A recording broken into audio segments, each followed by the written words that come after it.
Semenjak pandemi COVID-19, banyak orang tua dan anak yang mengeluhkan sistem belajar di rumah. Tidak jarang, stres dan konflik kerap melanda orang tua dan juga anak. Lantas apa yang orang tua dapat lakukan untuk menghindari dampak negatif belajar dari rumah? Berikut ulasannya untuk Anda.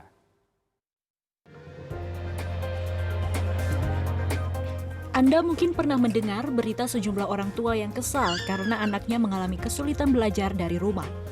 Tak sedikit orang yang heran mengapa hal ini bisa terjadi. Berawal dari pembatasan sosial berskala besar membuat anak-anak harus belajar dan bermain dari rumah. Orang tua pun dihadapkan dengan berbagai tantangan saat peran untuk mengendalikan arah pendidikan anak kembali secara tiba-tiba. Karena gue sambil kerja ya di rumah, dan justru kerja di rumah tuh load kerjaannya lebih banyak daripada di kantor. Nah itu tuh bagi waktu buat dampingin anak belajar tuh jadi kendala.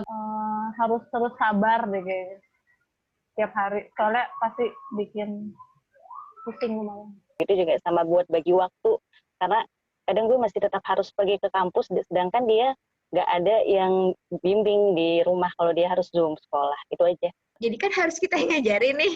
Nah kadang tuh anak tuh kalau orang tua yang ngajarin tuh lebih susah. Maksudnya lebih susah hafalnya dibanding kalau guru yang ngajarin.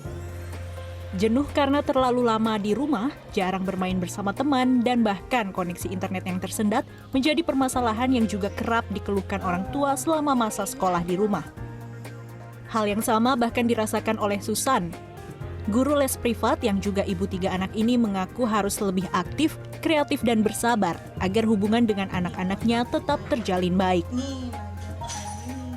Tantangannya semakin besar ya, karena semakin seringnya bertemu kan semakin timbul konflik ya. Jadi buat saya paling penting ibu harus tetap waras ya. Jadi batasi berbicara yang tidak penting. Itu salah satu cara menjaga mood anak-anak, menjaga mood saya juga gitu.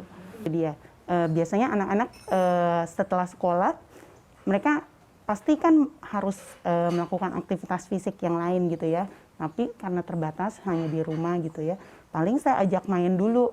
Sebelum mulai belajar lagi saya ajak main. Misalnya main bola di luar atau lari-lari atau jogging gitu ya. Main supaya nggak bosen gitu. Biasanya kalau habis ikut aktivitas fisik itu mereka segar kembali. Terus mereka mau kerjain PR-nya lagi, udah mau belajar lagi gitu. Selain itu, menurut sejumlah orang tua, salah satu faktor yang dinilai turut meningkatkan stres orang tua di rumah adalah kesulitan membimbing anak secara akademis. Google Meet terus, anak jadi bosan juga gitu kan. Jadi ada tugas-tugas yang diberikan. Nah, kalau kita lihat sebaiknya memang guru tidak hanya memberikan tugas saja, tapi memang ada arahan, bimbingan, atau mungkin ada diskusi dulu dengan guru bersama anak, sehingga orang tua ketika mendampingi juga lebih mudah gitu. Jadi jangan diserahkan semuanya kepada orang tua. Oh ini pembelajaran ini gitu ya, terus orang tua harus belajar lagi gitu kan. Nah ini yang memang mungkin agak berat bagi orang tua.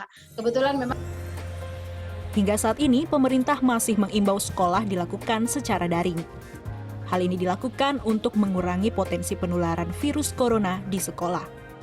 Menurut data Ikatan Dokter Anak Indonesia, hingga awal Oktober, 10% kasus positif COVID-19 terjadi pada anak usia 0 hingga 18 tahun. Dan hampir 2.000 anak meninggal dunia akibat virus corona. Jadi kita ubah dulu mindset-nya bahwa kita bukan menggantikan fungsi guru, orang kita bukan guru kok gitu. Itu nomor 1. Kedua, memang kita harus amat sangat bekerja sama dengan anaknya. Karena gini, anaknya kita saja kesulitan melakukan adaptasi. Anak tuh juga sedang proses adaptasi loh gitu. Tadinya dia dengan mengakses guru dengan model tatap muka langsung, sekarang dia mengakses gurunya dengan model yang berbeda lagi. Tidak semua anak punya kecepatan adaptasi yang baik kan, gitu. Jadi kalau mereka nggak bisa adaptasi, memang kita atau lamban beradaptasinya, kita juga harus menerima kondisi itu, gitu. Jadi kita harus mengenali, harus memahami kondisi anak ya, bahwa mereka juga mengalami kesulitan untuk beradaptasi. Dan yang paling penting kita berempati sama dia. Selain itu, untuk menghindari konflik antara orang tua dan anak, orang tua diharapkan dapat lebih bersabar dengan menerapkan grounding, di mana orang tua mengajak anak untuk menenangkan diri sejenak saat berada dalam situasi konflik. Dengan menenangkan diri, orang tua diharapkan dapat lebih tenang dan berpikiran jernih sebelum menyelesaikan masalah. Selama pandemi ini, jangan lupa ingat pesan ibu untuk selalu disiplin 3M agar tetap sehat. Memakai masker, menjaga jarak, dan mencuci tangan dengan sabun dan air mengalir. Jangan sampai karena kelalaian kita, orang yang kita sayangi menjadi korban. Tim Liputan CNN Indonesia, Jakarta.